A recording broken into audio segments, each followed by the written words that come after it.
Hello again. So along with discovering why I never use this camera in a big size because it looks awful and my hair looks awful, we're going to be talking a bit more positively today about some things to do with league. So yeah, we're going to be talking about European, well, Western teams actually in general and why they give me hope. I'm going to include NRG. Normally I wouldn't because they're not out yet, so they could still do things. But I want to make a separate video on NRG anyway, and I just want to like touch on them briefly here, so we'll do that as well. So we'll start off with TL. I mean, TL didn't give me a lot of hope. I mean, people are going to say, oh, they took T1 close, but if you know anything about the matchup between those two teams, you know that Team Liquid thrive in the early game, and their whole like playstyle was surrounded by the early game. If they're not ahead at 15 minutes, then they might as well give up, and that's why they lost to GAM, is that they couldn't do that against GAM. Against T1 as well, it's like really important to remember that T1 have really struggled with the early game pretty much since the formation of this roster, like back in, was it 2020? I think it was 2020 when this roster formed. And they've always struggled with that sort of situation. So saying that was a close game is a bit misleading.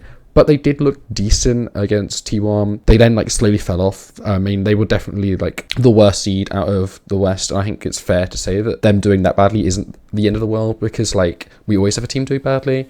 Like in stark contrast, like the team directly below them in BDF, they actually did quite well, I think. Like, sure, they lost to Mad Lions and they'll be disappointed about that. But the game against JDG, they showed that they had big balls. They like played the way they want to play, and like it looked decent enough. Like given the skill level difference, it looked decent enough for them. And then against D+, they actually held them relatively closely, and I think they could be relatively proud of that. Mad Lions are a team that probably we're going to start talking a bit more about teams, because I think these teams had a bit higher expectations. Maybe not in terms of like beating like Western team, like Eastern teams, but doing better against like the other Western teams. I think Mad Lions are probably going to end up just exploding this roster. I mean, they only managed to beat BDS. They lost to Cloud9. They lost to NRG. I mean, losing to Weibo's fine. I think they'd expected to do that. But I think they will probably blow this roster up. I don't think it could reach its objectives. And I think there's issues throughout the roster. I think Hillisang's not looking as good as he used to. And he's been going on, trending down for a while. Kazi, he had some good moments. He also had some horrible moments.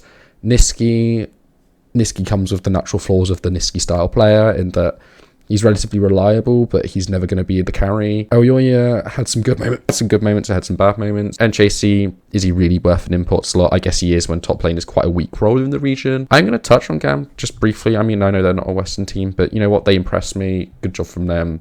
Did well in play-ins, about as well as you'd expect. And beating TL, I think, congrats to them. Well played. C9, I think this roster might need to undergo a little bit of work. I think they've reached the peak as far as this roster is concerned. I'd like, if they are going to do some work, I think they need to look at getting a support there. I've already done a video on Sven in the past about why I don't think he's good enough. Don't know who they're going to replace him with, though. There's not a lot of options in NA. I mean, actually, if FlyQuest blow up their roster, then Vulcan will become available, and I think he could really fit into this roster quite well. I mean, Eminez and Berserker definitely need to stay in that team. They're very good players. Fudge and Blabber, again, are decent players, and as neither of them count as imports, I guess you keep both of them as well into the team. So I guess you just look to upgrade and support, and they'll probably look a little bit better next year. Perhaps next year they'd beat Fnatic rather than lose to them, and maybe the game against T1 would have been a little bit closer. I don't know. Definitely wouldn't have beaten LNG even with that upgrade, though, so I guess we can see what comes from it. I mean, they did beat Mad Lions, so decent enough performance from them. G2 are an interesting one. I mean, G2 have their issues. Like, they're not particularly strong at any point, like, in the game, but they're like very even like throughout the game, which means like against Eastern teams, which tends to be very specialized in certain situations, like Weibo are very good once they get out the team fight, or once they get into team fighting, once they get out of lane. BLG the same, Genji kind of the opposite, and D+ sort of an even way.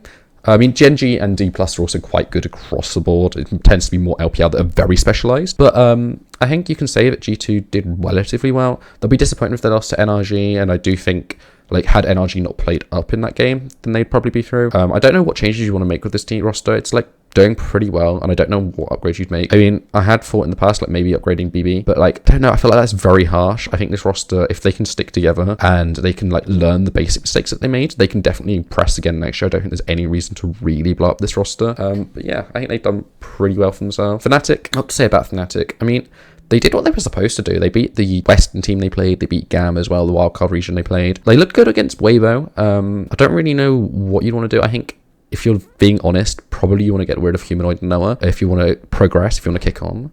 But Fnatic's been a bit of a budget roster for a while, so I don't know whether they'll actually be able to do that. And if not, then they should be quite happy with where they are. I think they did quite well. I mean, obviously, they did lose to 3 Chinese teams, which is always going to be a hard draw anyway. So, you know, pretty decent. We get onto NRG, and people think I'm really down on NRG because I don't think they're good enough to be here. And true, I don't think they're good enough to be here. But does that really influence anything? No, they've had a really good run. They've beaten 2 teams they were supposed to beat in Team Liquid and Badlands. They've had a really good series against G2, and they lost against Weibo, who are a very good team. Like, they've done exactly what they needed to do. They've played to the level they needed to play to get to where they are.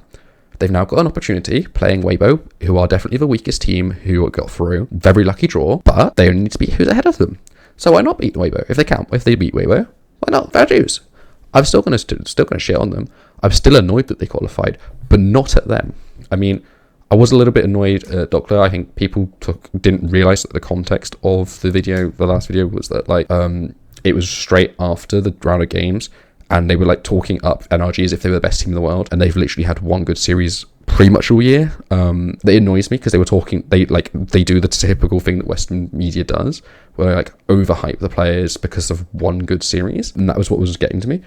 But at the same time, like, they do deserve to be here based on their performance at Worlds, based on beating the people they can beat. But the draw still annoys me, and I will do a separate video on that tomorrow, talking about why the Swiss stage was underwhelming, which is going to be a slightly misleading title because it wasn't underwhelming. It just kind of was in a certain way.